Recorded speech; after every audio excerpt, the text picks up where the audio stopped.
My name is Tricio. I'm the Chief Strategist at Tricio Investment Advisors, and we shine our spotlight for the week of 22 June 2026 on dollar yen. The Bank of Japan raised rates last week by 25 basis points from 0.75 to 1%, and further rate rises are likely in this cycle. We've been looking for JGB yields to rise ever since 2021, really, and we think 3% in the 10 years likely, and you could see higher yields down the line. This is going to take some time, though. There should be leanings that when dollar yen tests 160, 162 area, something bad could happen to yen shorts. That's what's happened in the past, and last April, May, Bank of Japan spent around $70 billion or more to try to lean against yen weakness. The short-term chart in front of you shows what's been going on. It's a weekly chart with 13 and 50-week moving averages. The flat red line around 162 shows when we get up here, chances are we may come back down.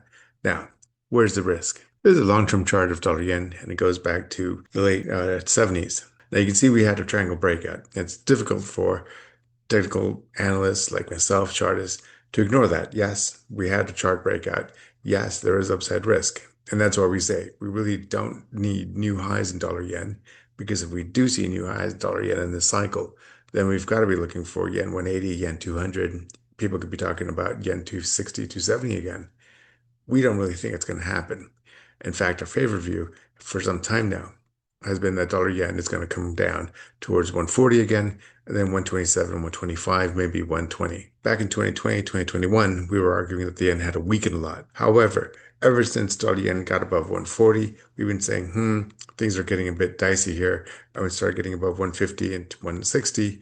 We've been more than happy to say, look, on a balance of risk, we think 1 to 3 years out, the yen will be stronger. What about the Fed? The Fed's about to hike, and everybody knows it.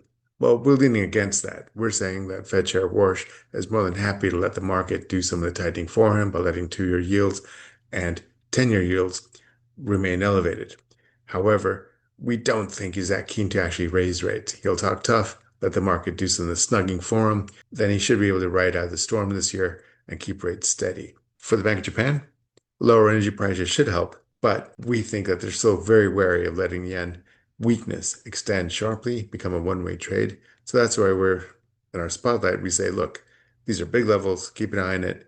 We're leaning towards 155, 150, and maybe back to 140. For further information on our research services, please contact us at info@tricio-advisors.com. Ask us about our Ask a Buddy service, where we help clients manage risk and build resilient portfolios. And please look for us on YouTube, subscribe, and on Spotify, where you can listen to our podcast, where we try to publish regular currency outlooks as well.